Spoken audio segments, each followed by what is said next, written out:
it's hard to tell what kind of a threat is posed by the Omicron variant. Japan, for example, is pretty much closing down their country, but there are reports that Omicron symptoms are unusually mild and brief. President Biden wanted to mandate vaccines for workers, but courts keep getting in his way. And in the background, inflation is rearing its ugly head, most dramatically eroding the economic status of lower income Americans. We'll talk about these matters and probably a lot more on today's episode of Independent Outlook. I'm Graham Walker, coming to you today from the Independent Institute in Oakland, California. We are a stone's throw from San Francisco, and as always, I am joined by my two partners in crime, my two sophisticated interlocutors. First, David Theroux, president and founder of the Independent Institute. Hello, David. Good to see you. Good to see you, Graham. Thank you. And also by my other colleague, Williamson Evers, Bill Evers, who is the director of our Center on Educational Excellence. Thanks, Bill. Thank you, Graham. Great to see you. So we come together every couple of weeks to sort of talk over what's happening and try and see what the threads of meaning are, what the real facts are behind some of the stories of the day. And we're going to tackle that today. But, before we get started on talking about Omicron, for example, before we talk about just exactly how it should be pronounced, for example, can we take a quick look backwards to just last week, Thanksgiving celebration last week? It's being argued these days that Thanksgiving ain't all it's cracked up to be, as they might say these days. So, for example, there's this thing that's now called National Day of Mourning that some people schedule on Thanksgiving Day. The United American Indians of New England, they sponsor National Day of Mourning last Thursday. And then there's the Alcatraz Red Power Movement, which sponsors Un-Thanksgiving Day. They've been doing that since 1969. And I noticed that if you go to the website for the Center on Racial Justice Education, you could have found last week this wonderful document called A Racial Justice Guide to Thanksgiving.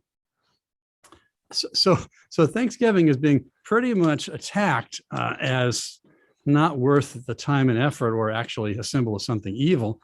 And I think I was very reassured by seeing some interesting analysis by our research fellow, Phil Magnus, who pointed out that actually what's going on is itself a kind of distortion of historical facts.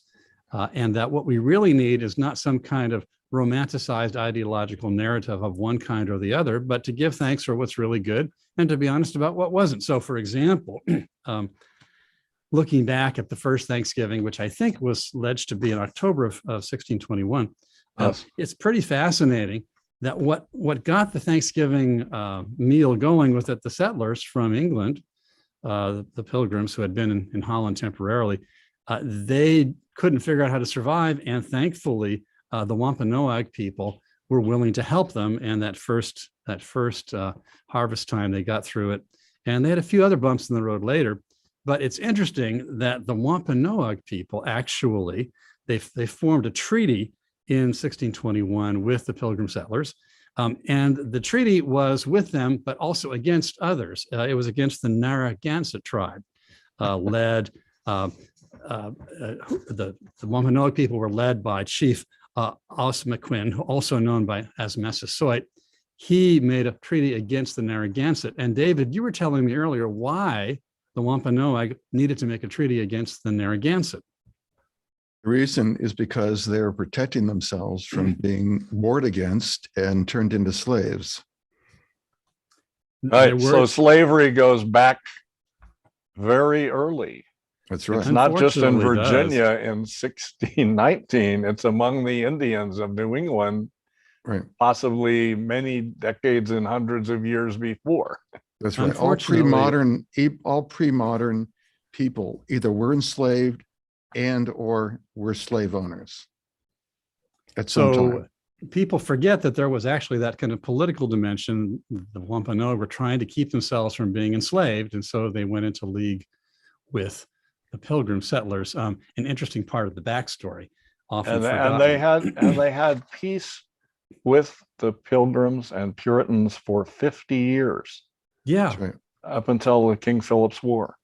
Yeah. And Quite so amazing. quite a lengthy period of peace and trade. And so the Pilgrims, of course, gained knowledge of how to raise corn, how to fish locally, hunt locally, what herbs were and plants were edible and herbs were helpful in cooking.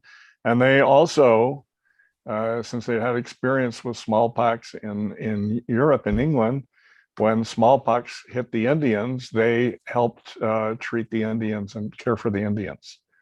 So it was mutually beneficial. Another aspect of it is the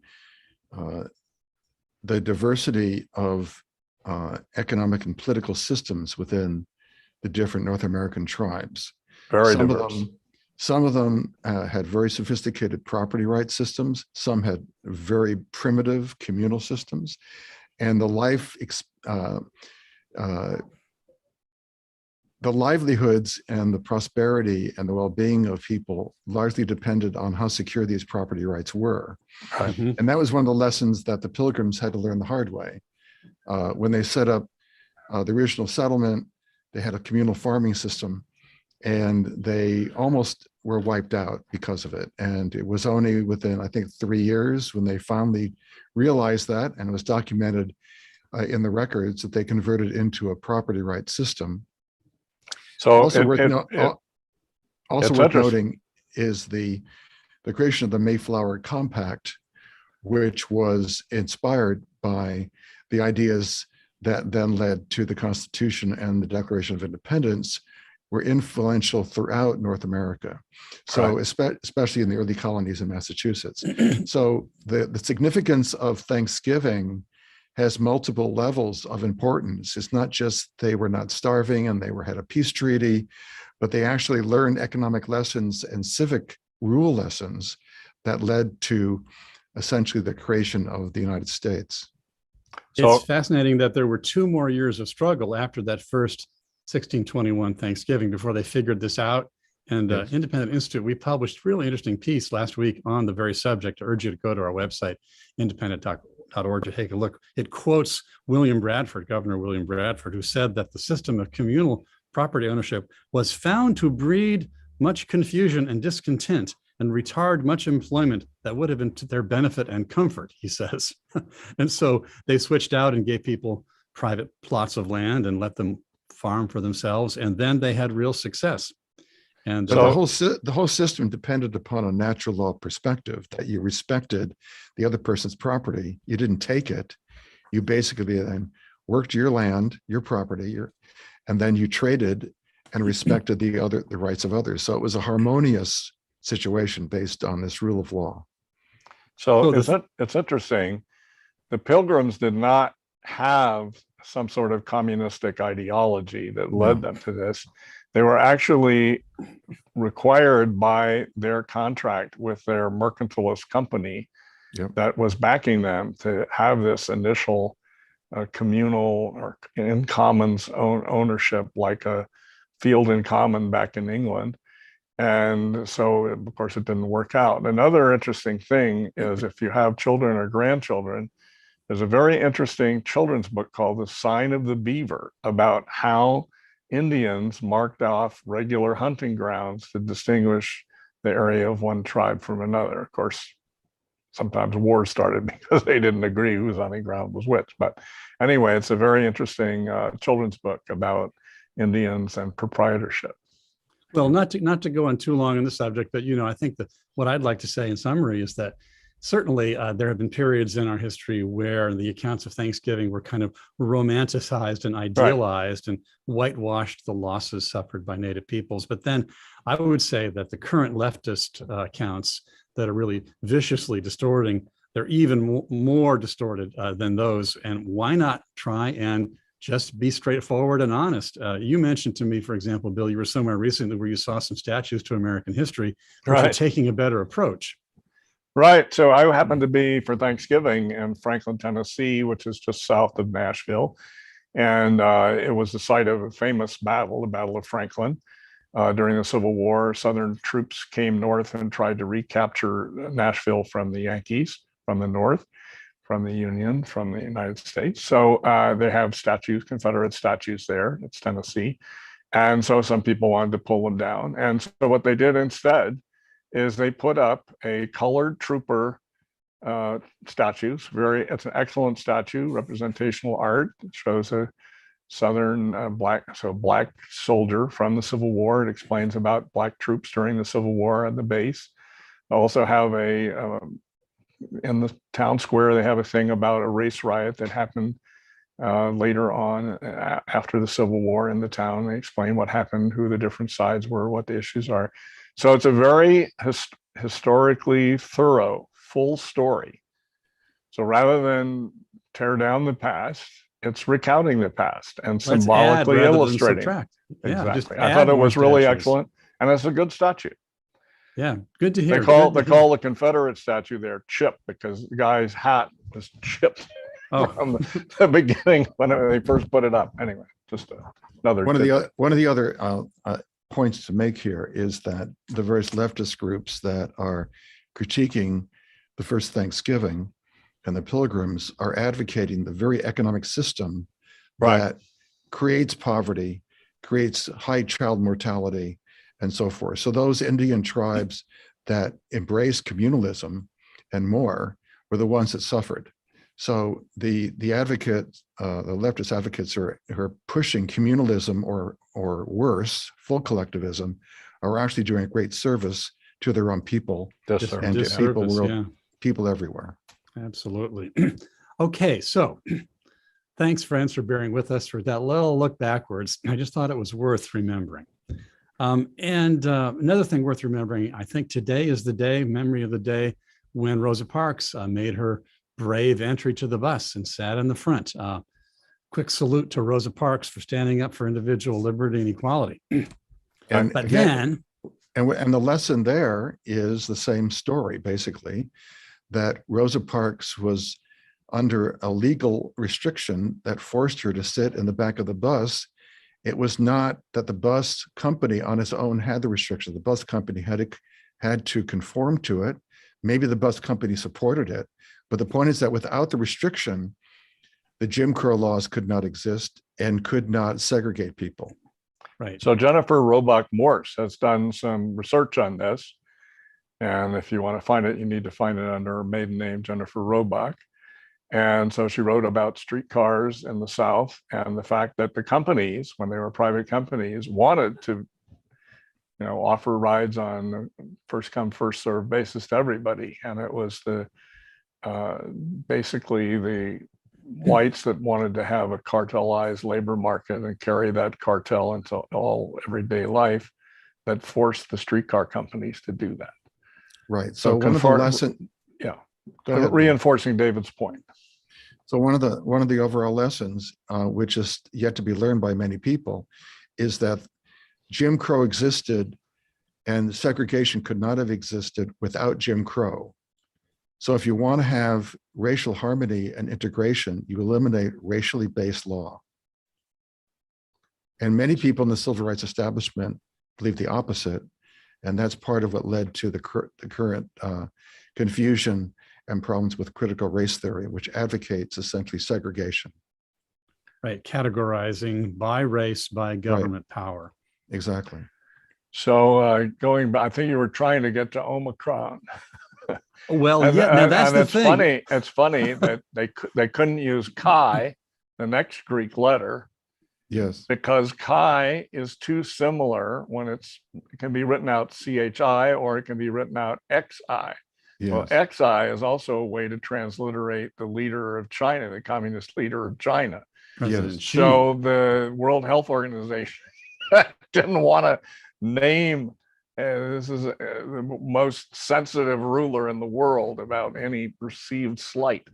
So they were certainly not going to name a variant after something that looked like his name. That's right. They also, originally they were going to call this variant NU, NU, but they decided not to because a lot of people think it's NEW, i.e. new. Right. So they skipped NU and then they skipped Chi. Xi, right. Chi. Mm-hmm. Right. And some people have said it's one of the interesting thing about the use of Omicron is as an anagram. If you rearrange the letters, it spells moronic. Well, Well, that may I be thought appropriate. maybe President Trump would start calling it variant she, but I Yeah. guess not going to do that. He, Maybe not. he missed that cue. He missed it. But the interesting thing about the Omicron variant, that's its naming saga, but everybody's certainly talking about it now. Everyone's having trouble pronouncing it. President Biden said a couple of times recently at a press conference, Omicron, which Yeah. is not right. Some people are saying Omicron, but since it's a Greek transliteration, I think it's Right. supposed to be Omicron. I think you're right Omicron. too. Yeah, And so it's hard- amazing. None of these people were on college campuses with fraternities, and none of them ever had to right. learn the Greek alphabet or Yep. something like that. It's kind So of, the South Africans discovered this. They were the first Yes. ones to notice this new variant. and they reported it right away, unlike some other countries who they were very conscientious They were. compared to other countries, especially China. To be clear. Well, it was the chairman of the South African Medical Society Yeah. that went public about it, and she emphasized over and over again that it is "quote unquote" extremely mild right. And And Dr. a short duration. and short Dr. duration. That's right. Angelique Coetzee, Yeah. she said very, very mild symptoms, and she saw people getting over it in 2 or 3 days. Which So- is in keeping with the epidemiologist's understanding of variants. Right. Virus variants sequentially get milder and milder. It's also interesting that it's occurring in Africa, in the southernmost part of Africa and the northernmost part of Africa. You have pretty much the same rate of infections and deaths as in other countries, but in the bulk of Africa, Mhm. the rate of infections and deaths is far, far smaller than other countries in the It's world. a big And medical puzzle. It's a big They've been medical ma- puzzle. They don't know if Could be climate. malaria could be it, or that they're sick with other similar things all the time, and so they're used to. They're just not really sure why this is. It's a big, and of course, it could just be that there's a lot of it out there, but it's not detected. But people don't really think that. They think there is something, might be a genetic thing, and we don't really know. But it certainly could be that similar diseases have immunized them through natural immunity to it. Right. Well, in any event, the New York There have been a Stock number of Exchange- studies, been a number of peer-reviewed studies now, Bill, that basically show that the 19 countries in that region have not only a far lower infection and death Right. rates, but that the presence of mass use of ivermectin correlates with that. And those countries that don't have mass use have far higher infection rates. The same thing happened in India. One of the states shifted to ivermectin when they couldn't get the vaccines, and they had very high infection rates and death rates, and that all plummeted dramatically. But that narrative doesn't comport with the sort of public health establishment view, especially those that are supporting the vaccines from big pharma and so forth. So, Well, I'm not a medical doctor, and I've had my vaccines and my booster, and because I'm over 65 and I have I have additional medical weaknesses. So that's how I've chosen. And I think right. that's my counsel to people in my same condition.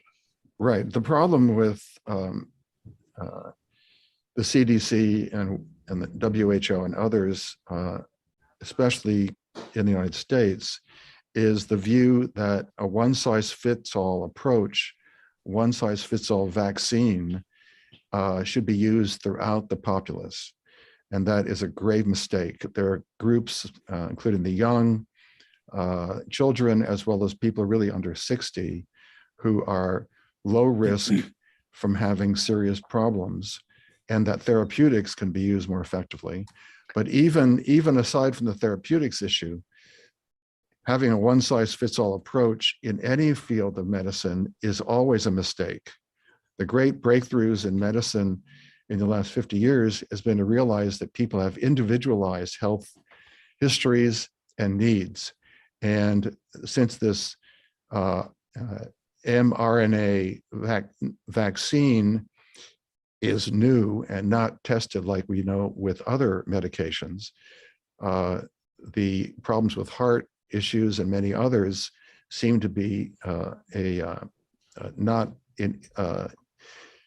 non-trivial. So if you look at a country like the UK, recent studies have shown that the number of people who are dying from the vaccine now is higher than the people who died from COVID. So obviously the variation across countries. Who did that study, David? It was, I'd have to look it up, but it was a prominent study. So anyway, the point is that the one-size-fits-all approach is dangerous. There's also different epidemiologists who believe that the history of vaccines are such that if you have a one-size-fits-all approach to a population, you actually sort of encourage variants that can be more dangerous, as opposed to only targeting the people who are most at risk, so that in the latter case, the incidence of mutations dies out as far as the severity. But if you vaccinate everyone, the ability to create herd immunity for that process reverses. So I think one thing that's interesting to observe is the widespread, even into the, at least nominally, into the Biden administration, is opposition to lockdowns. At one point early on, Dr. Fauci said that, well, we might have to look at that. We don't want to take that off the table. But immediately the Biden administration said, no, we're not looking at lockdowns. So although we're getting potential vaccine mandate things and we're getting potential face mask things, the lockdown thing has really been insufferable for the population, and the Yes. politicians realize that. And that's part of this one-size-fits-all approach, that those that are more at risk are treated the same way as people who have low risk, including those that have had COVID and have acquired natural immunity. So speaking of the Biden administration and all the things, they really seem to have a serious problem with inflation. The head of the Federal Reserve, Jerome Powell, now says, well, it's not temporary anymore. He's taking that out of the vocabulary. And all sorts of commentators are saying that regulation, problems with the supply side and regulation of the supply side, regulations of trucking, regulations of cargo preference, Jones Act, lack of automation, labor union problems in the ports, all these things, that they are the drivers of the supply problem, and the broad money increase with quantitative easing, with all the different awash in money things that were done during COVID, not to speak of even in earlier administrations, are now hitting us. Right, and the solution that is being pushed by the Democrats is to ramp up the spending and debt even further. So it's like and regulations, and they want more regulations. That's I mean, right. Yeah. Right now, the ports in California are going into labor negotiations. You don't see the Democratic politicians say, okay, let's step back in collective bargaining from all these things that inhibit modernization of the ports. No, they're just saying, oh, God bless you, labor unions, put your constraints on this even further if you so desire. You know, and predictably, the latest thing is that Biden and others are blaming businesses for inflation, for raising prices, because they're so greedy. Suddenly greed reappears. How about Elizabeth Warren blaming the chickens and the poultry industry? That was the best. Right. Well, you must be joking. There's some that are blaming climate change for it too. But I think that the scapegoating has already begun. I call it escape chickening. Yeah, escape chickening. So most economists will admit that, whether they're Keynesians or monetarists or Austrians or whatever, they will agree that inflation is a process of redistributing wealth. Lower income people, middle class people, those on fixed incomes and so forth are hurt the most. And those that game the inflation system through investments and so forth benefit. And of course, those that are wealthier, feel the inflation pressures the least. Course, So right. It's a horrible process. And some commentators have tried to excuse this to say that, oh, that's because they're, essentially flyover country people who don't understand the importance of what we're doing, or they're environmentalists who believe that you have to have higher fuel costs to shift to renewables and what have you. This is actually something that deserves a little expansion. Yeah. So the Biden administration has been caught in a very weird jujitsu of its own making with regard to fuel prices, with regard to gasoline and gas price, natural gas prices and everything. So on the one hand, they want to get the economy coercively off of fossil fuels. And so one way, obviously, to do this is to raise the costs. And so in some sense, they're cheering for this. On the other hand, politically, they know that the population is feeling the pinch of all these expenses, and it's wintertime, and people need heating oils and things like that. And so they have a discontented population that doesn't like gas prices that are notably higher. And of course, we in California, I was just in Tennessee, and it's like $1 less.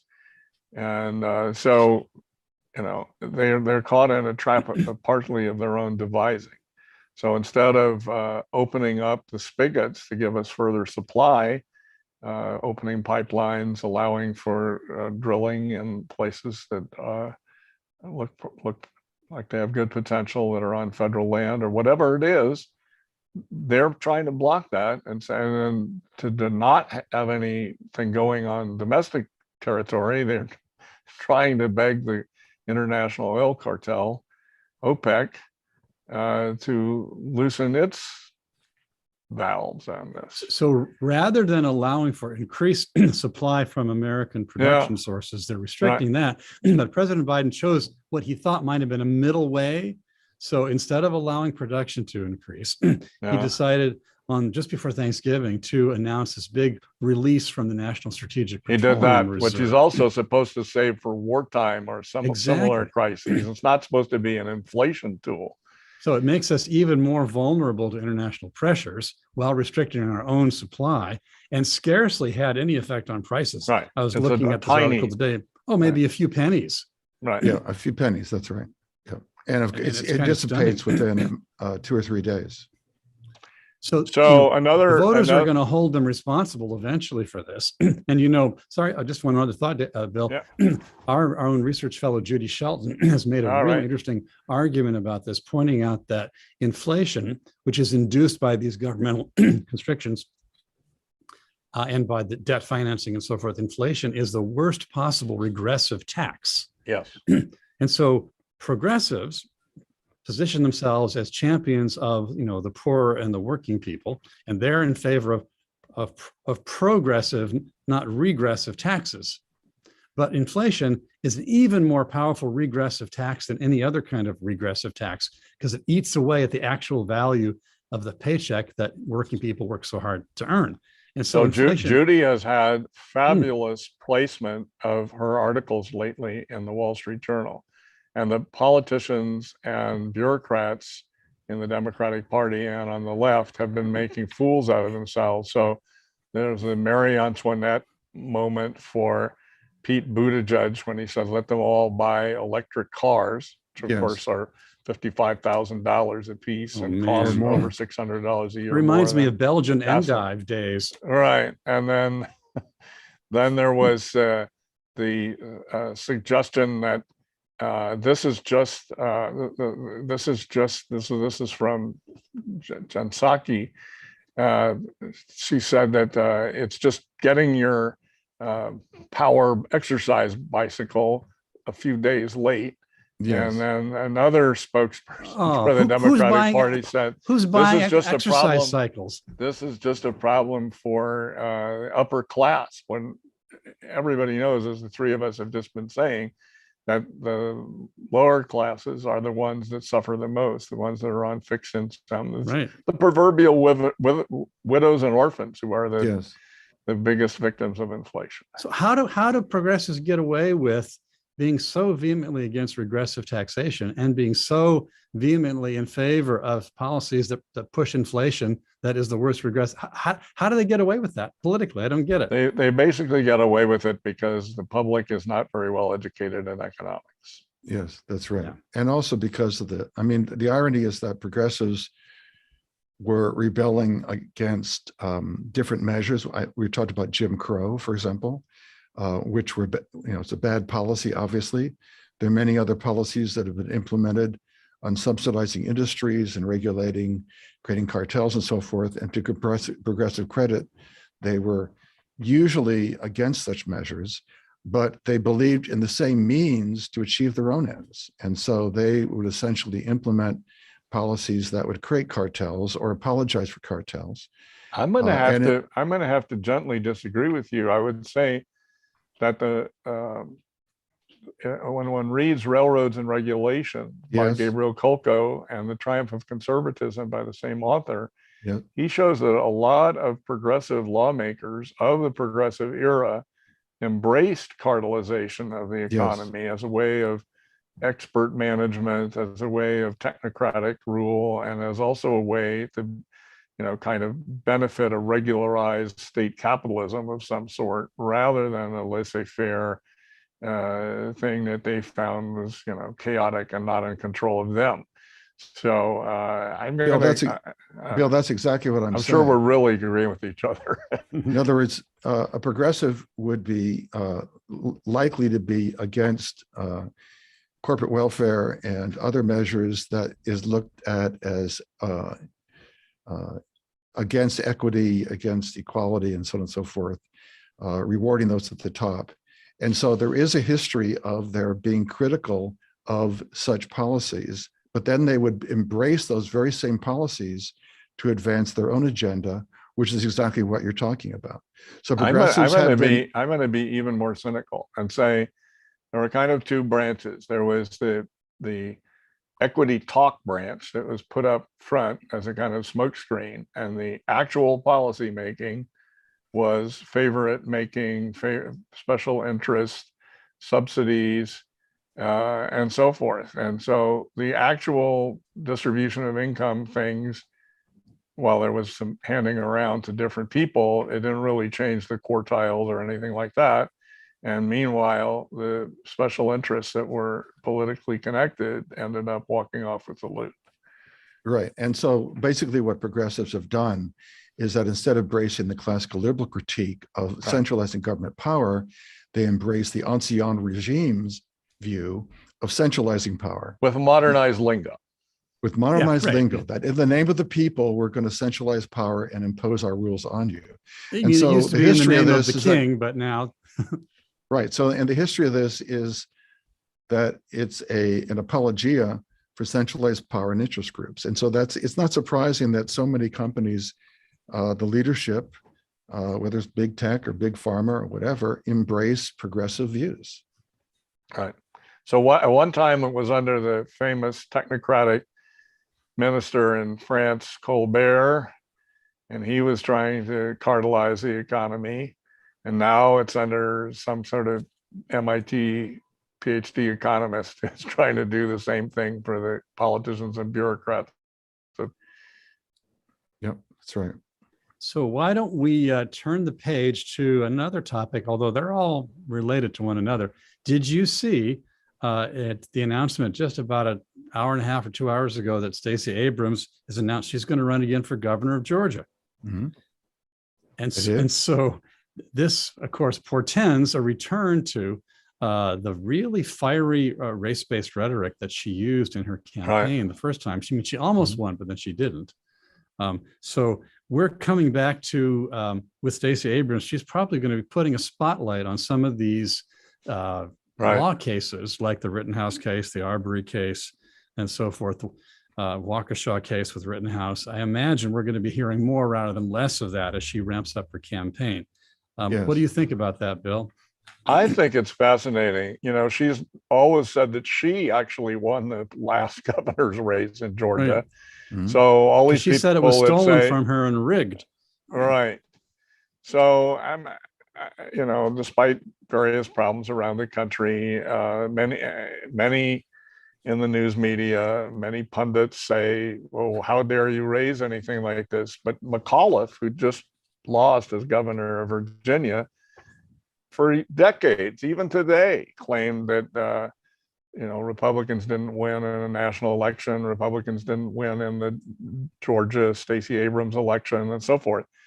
So it's kind of a classic thing for some politicians to talk this way, and then it's an evidentiary question whether there's a problem. Now, as to all these cases, it's very interesting how the Waukesha case, in which a man who had a sidebar interest as a rapper and had all sorts of anti-white, I think racially inflammatory lyrics in his rap routines, and who had just driven over the mother of his child, Right. and you know, and somehow was out on $1,000 bail. And we can say a little bit about this bail reform stuff. Was out there careening through the streets, running down dancing grannies and children and stuff like this in Waukesha, five or six have and then a died? Democratic official claimed, "Oh, this is payback for the righteous payback for the Rittenhouse Oh, verdict." man. How Wow. does that figure? I mean, so I think you know, one thing about bail is it's a kind of bond that you're going to show up. So they're reducing it, so they're freeing people, but you should not reduce genuinely dangerous people. In every case, we have a problem right now because we don't have enough people in our judicial system for a speedy trial. You're entitled to a Right. speedy trial. The public is entitled to have truly dangerous people, people with a rhetoric of violence, held and, you know, not be out on the streets. They shouldn't be going out on $1,000 bail. And you know, this is a complicated question about bail and penal things for classical liberals, but the essence of it is the public should be protected. People who are accused should have a fair and speedy trial, and we shouldn't be turning out a guy who just ran over his girlfriend and have him run down all these other people. It was, and the media, I mean, CNN said a car ran them. No, some individual was driving the car. They don't want to even mention as a sidebar the color of the individual who did this and the color of the victims, because they're hopped up about a racial narrative instead of just talking about reality. Right. And so there's been quite an evasion to address the issue based on the facts, just like the Rittenhouse case, because one, they thought fit their narrative, and they literally made claims in the media that it was in the Rittenhouse incident that Rittenhouse was a white supremacist who came to the scene basically to murder blacks. He brought his gun to do that. He shot blacks, killed blacks, and Right. so on. All and of so it forth. false. All of Right. it false. So all the evidence in both of these cases go against this progressive narrative, and the media is treating the legacy media has been treating the two cases almost exactly opposite. I don't know what the three of us think about the Arbery case, but it seems to me that the jury found in accordance with Georgia law, and you know, the case was well presented, and the people who are the perpetrators made a video of what they did. They did. That So they was sort of, you know, put themselves in jail. In kind of a sense by doing disgusting that they were reveling in their own wrongdoing by Well, recording it. it does bring up another interesting case, another interesting issue, which is, it's always, you know, I don't have a settled view on it, but The classic thing is people rob a bank and somebody gets shot and maybe killed in it. Does the driver who wasn't in the bank, who didn't pull the trigger, who probably didn't want anybody to pull the trigger, is he liable for murder in the first degree Or as just an assisting a accomplice, bank or is robbery. he something else, He's a an lesser accomplice. thing? So in the case of this murder, there's an incident that, where we're not sure going into whether they set out to murder this guy and whether all three of them set out and so forth. So this is an occasion. I don't know if we can settle this or have anything brilliant to say on it, but it is raised by this.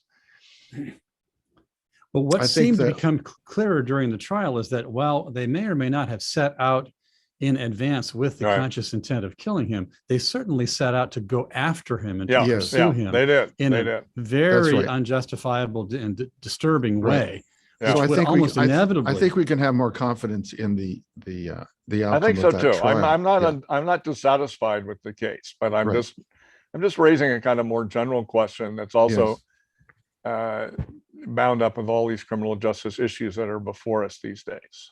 Right. And so if you switch to San Francisco, which has this Yeah. over Thanksgiving and all these different, Walnut Creek, right? right, Walnut Creek and also in Costa Mesa and many other places. I'm But afraid to especially go in San into Francisco, Nordstrom's they now. were shaking down many of the stores in Union Square.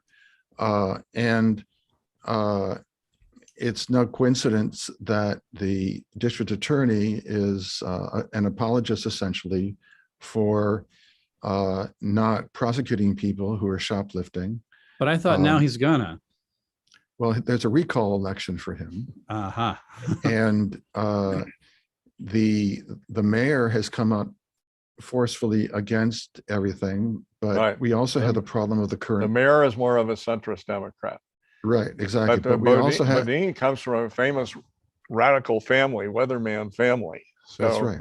Right. his mother was Kathy Bodine, and his grandfather was Leonard Bodine, a Yeah. famous left-wing lawyer. And he was raised by Bill Ayers and Bernadine Dorn. Fascinating upbringing.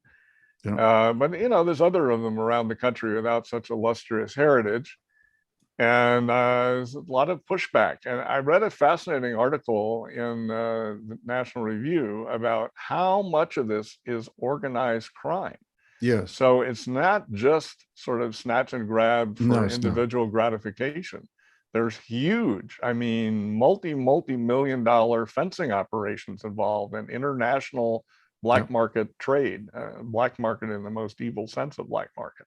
Right. So And so this some is a people, big business, a big piratical business. yeah, this is clearly organized crime. Yeah. And some have suggested that since there weren't the kind of riots after the George Floyd killing, after the Rittenhouse court decision, and a lot of the looting in the cities around the country was also done by organized crime because they had the cover to get away with things. Right. The view that's being suggested is that since the riots didn't occur, they had already essentially hired people. They were ready for the riots. They didn't occur, so they just said, let's do it anyway. Yeah. And so I think that's Well, what we we're don't seeing. really And have the evidence, but I don't think that's a crazy idea at all. It's not a And crazy- It's a you know, funny it's thing ju- that they're calling this right. ORCs, organized question. retail crime. That's right. It's an ORC. organized, and it looks like there may be something to that.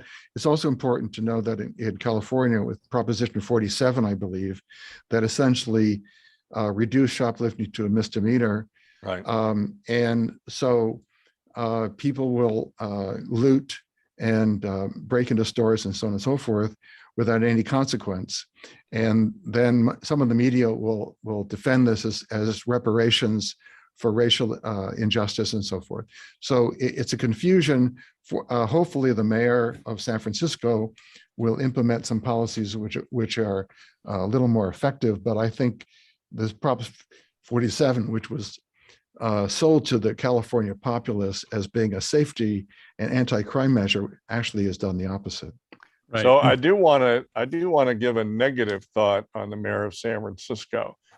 So in the midst of this, the argument that the mayor brought forth was, well, we shouldn't have this looting because it diminishes the welfare state. Yes. Okay. Wait, how does that So a work? normal person who views this looting thinks, this is stealing. This is against fundamental principles, natural law, 10 commandments, whatever basis you have for this elemental idea of justice. You shouldn't take what belongs to other people. He doesn't want to argue it. The mayor she doesn't want to argue it that way. The mayor Yes. wants to say, look, if we have a bad business climate, we can't reap as much taxes as we want. And if we can't reap as many taxes as we want, we can't fund the welfare state. So stop looting or you won't get as many benefits as you Well, might. there's some truth to that. I know, I'm not saying that the utilitarian analysis is always wrong or something. I'm just saying it's kind of bizarre to have a welfare state argument against looting. Well, there's some people who've long argued that the welfare state is essential to have a civil society. And I think the argument falls apart when you look at the actual historical evidence, but that is a common view. There's Among also certain some people people. who would call a welfare state a form of looting, but we're not going Yes. to get into that view here. Right. Yes. By the way, one of Charming the as thi- it is, if I could get back to Stacey Abrams for a moment, Sure. certainly. when the governor there and Abrams and others came up with reforms that they agreed to, which essentially made ballot harvesting legal, mail-in ballots over a long period of time legal, and so on and so forth, not being able to determine the legality of ballots with signature requirements and so forth, opened up Signature the matching. opportunity, right, opened up the opportunity for all sorts of fraud. Since that time, there has been really an uproar in Georgia calling for a full forensic audit. People like Kemp have resisted it. So I think that I think that Abrams, in the minds of a lot of people, is questionable in what actually did happen in 2020, as well as her own racialist views.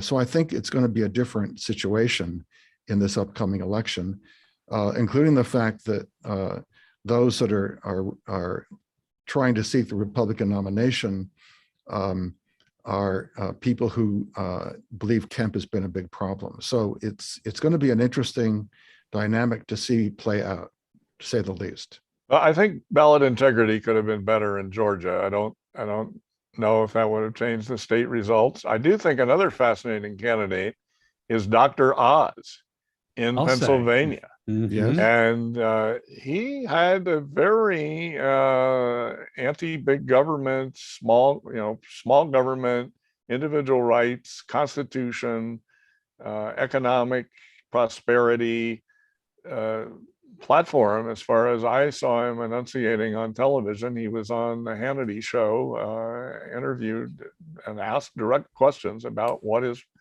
views were, and he seemed, pretty much in the, broadly speaking, Goldwater, Reagan, Trump tradition, certainly all the things that are common to those three.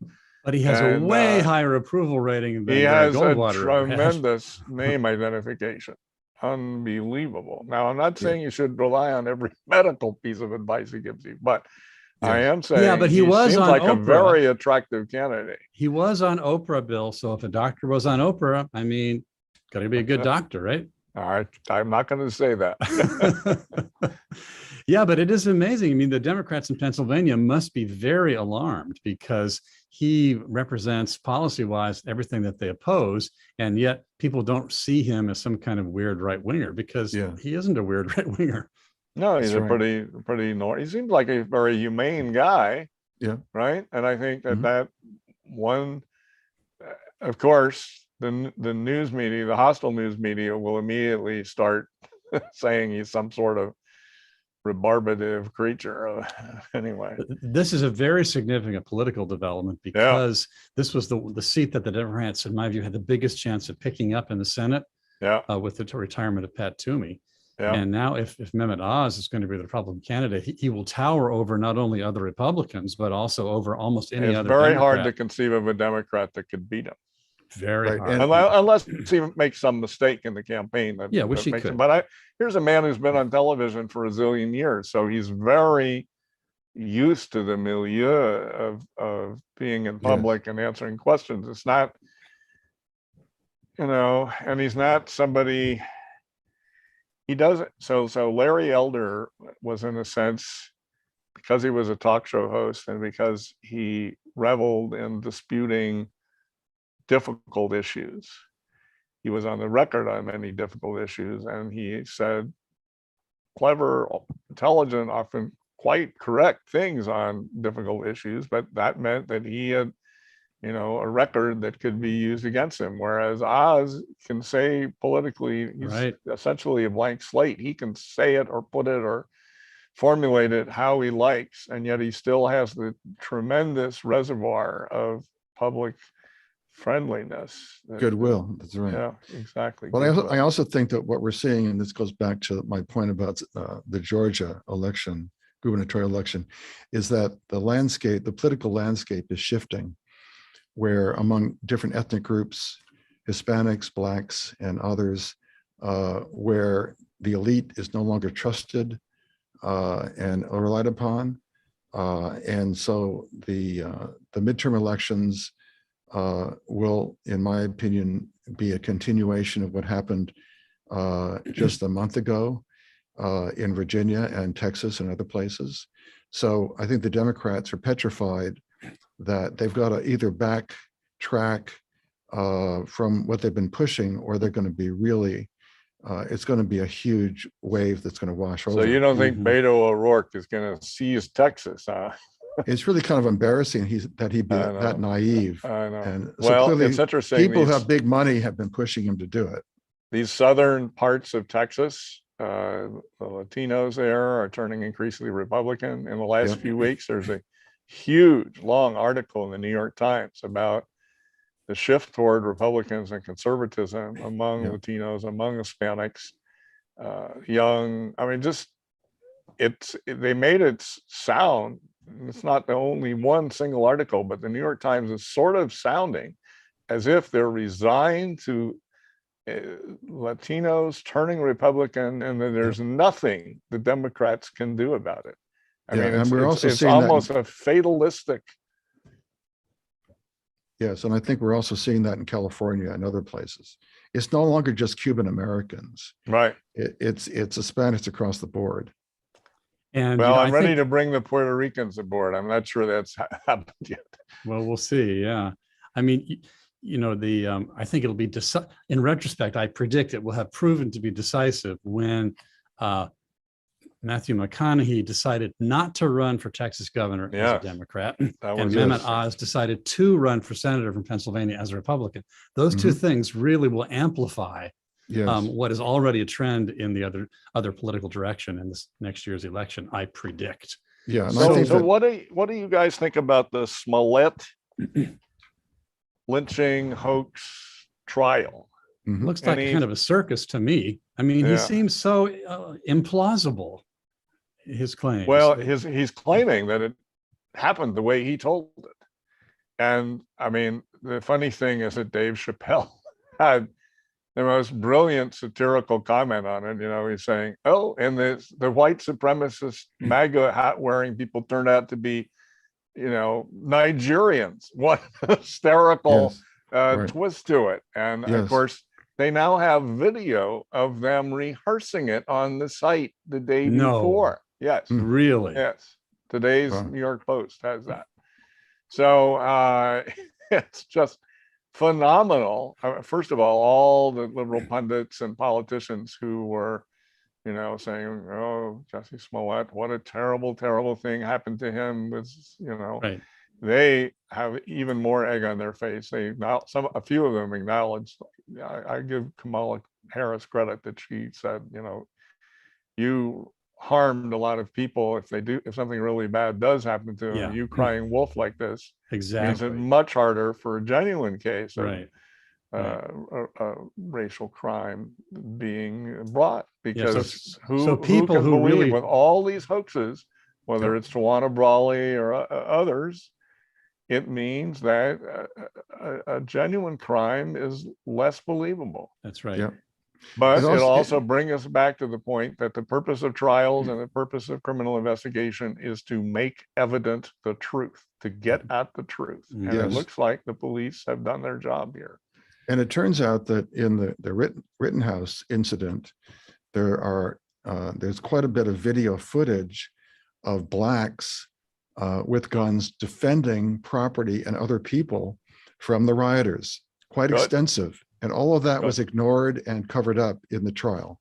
Didn't Wow. fit the narrative. It didn't fit the Yeah. narrative. That's right. Man, oh, So man. it wasn't as if Kyle Rittenhouse was the lone wolf in the No. situation. There were a lot of people who were doing exactly what he was trying to do. In our own city of Oakland, Korean Americans are known to protect private property, commercial property in times of unrest. So right. let's give all people credit. Exactly.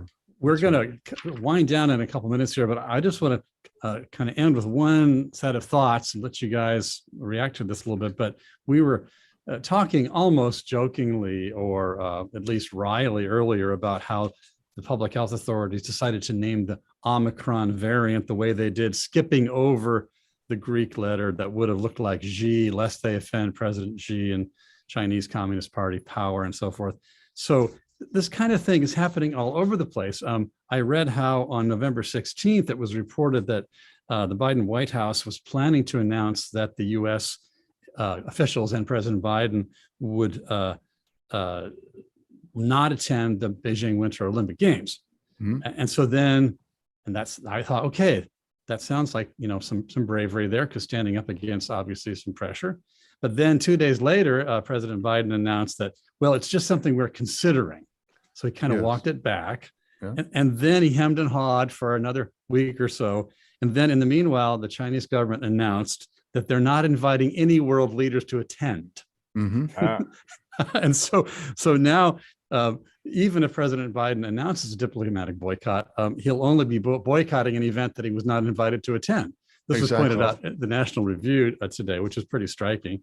And then, Right. there's these other cases, like, for example, today, the Women's Tennis Association has suspended all tournaments in China because of the case of Peng Shuai, Yeah. who is the famous woman tennis player from China, who went public with her accusation of sexual assault against a retired vice premier, Zhang Gaoli, and Right. then suddenly disappeared. Yeah. And the World Women's Tennis He- Association he seems to have wasn't- backbone. He wasn't on Chairman Xi's list of people to be purged for corruption.